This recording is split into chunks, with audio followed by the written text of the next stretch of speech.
The Untold Lullaby. Chapter 1. The whispers begin.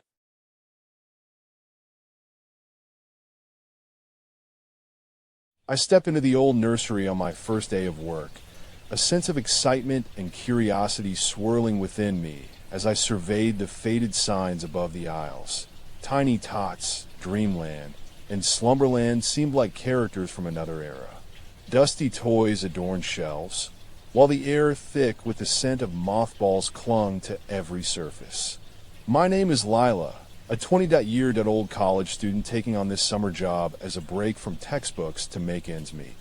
The owner, Mrs. Kovalenko, greeted me warmly, her eyes twinkling beneath her thick-rimmed glasses. As she showed me around the premises, I couldn't help but feel an aura of nostalgia emanating from these hallowed halls. A mix of joy and neglect, as if toys were waiting for children to return like forgotten friends. The initial charm wore off quickly as Mrs. Kovalenko disappeared into her office, leaving me to settle in. Echoes of the past echoed through my mind. This place once held laughter and dreams. Now it was merely a relic from another age. My task, cataloging products for inventory, alone with only shadows for company. I began arranging wooden blocks, each one scratched by eager hands years ago. An unusual whisper tickled my ears, soft and indistinct. I turned to check if someone spoke behind me, but saw no one. Shrugging it off as the wind or my imagination, I continued. Later, when the silence felt oppressive, I heard the same hushed words again. Sleepy time. My heart skipped a beat. It sounded almost like a child's voice. The room grew colder and darker with each passing moment. As dusk approached, shadows crept across the floor from hidden corners, dancing across walls in an unsettling manner. Whispering grew louder. Names. I recognized a few. Little girls' names like Emily and Timothy, some unknown to me. Sleepy time, sleepy time. The chant turned into a haunting melody weaving through my thoughts. My pulse quickened as I realized I was not alone. Inching toward the door, it creaked open by itself behind me. I froze. Mrs. Kovalenko poked her head in, face pale. "Ready to go home?" she asked curtly. Outside, under the evening sun, the fresh air held little comfort. My mind wrestled with visions of ghostly apparitions and delusions born from exhaustion. Days passed, and whispers became persistent. In the evenings, when I worked alone, voices grew louder. An unsettling symphony.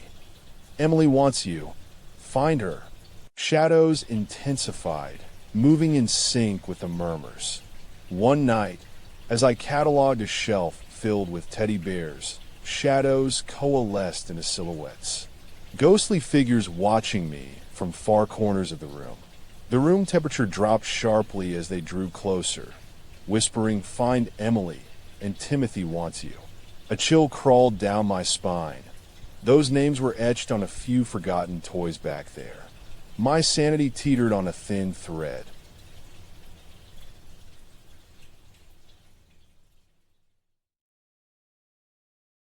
Chapter 2.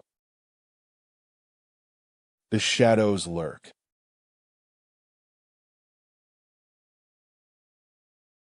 After weeks of eerie occurrences, I couldn't shake the feeling eyes followed me. Shadowy figures stalked every step. In the dimly lit storage room, where we kept vintage lullabies, an unseen presence brushed against my shoulder. Startled, I whirled around, but there was no one. Mrs. Kovalenko reassured me it was just dust. Dust? It was as if something wanted my attention. The lullabies themselves unnerved me. A tinny melody drifted from speakers. "Hush, little baby," the song played by an antique phonograph. I'd heard it before, but never with such intensity and a haunting rhythm. In the evenings, they became louder still, reverberating through the empty aisles. Sleepy time, and names echoed long after closing hours. Shadows lengthened like grasping fingers. Nightmarish images plagued my sleep. Shadowed faces beckoning me into an endless nursery filled with toys, singing in chorus. I began to dread the familiar rattle of my keychain each morning, dreading what awaited behind those nursery doors.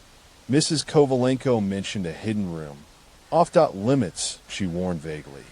Curiosity gnawed at me.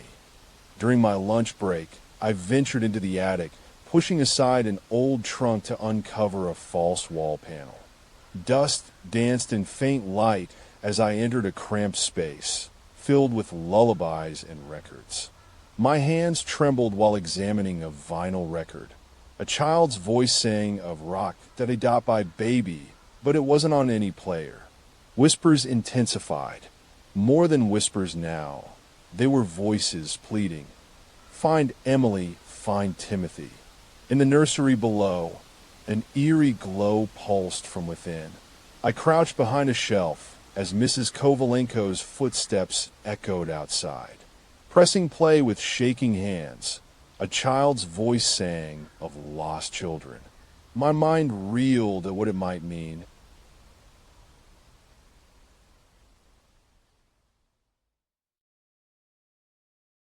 Chapter 3. The Final Whisper.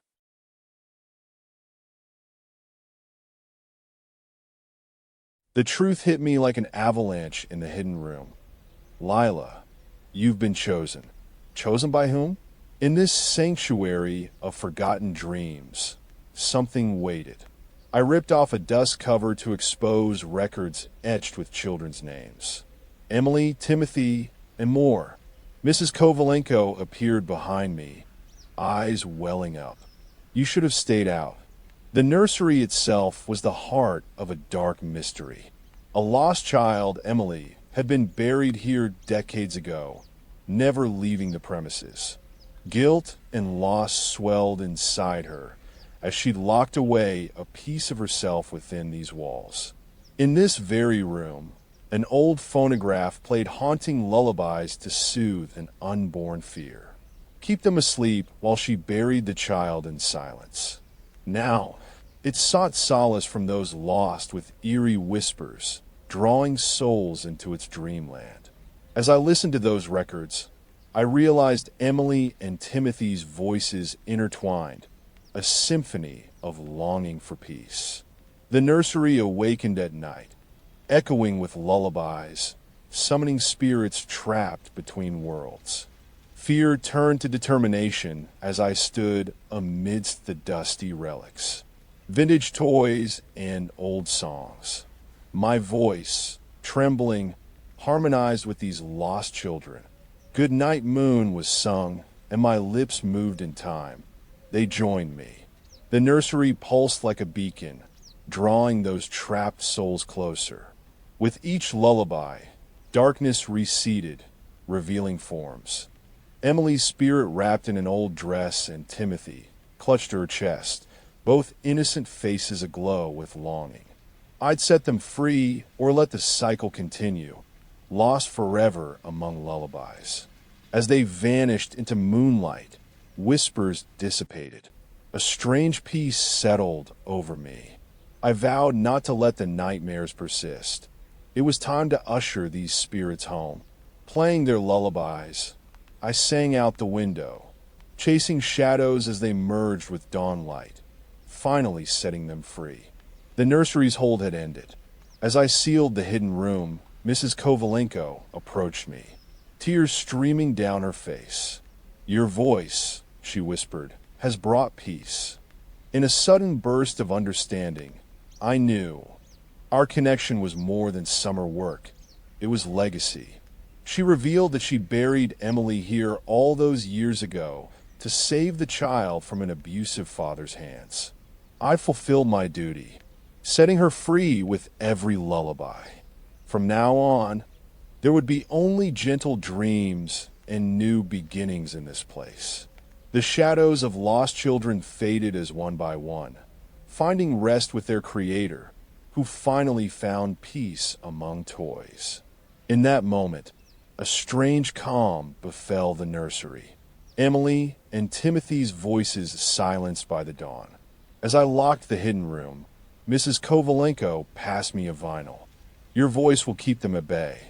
Her own legacy secured. New dreams for lost souls began in this sanctuary of memories. The key once tied to her now hung around my neck, guardian of those who found peace among lullabies and forgotten toys.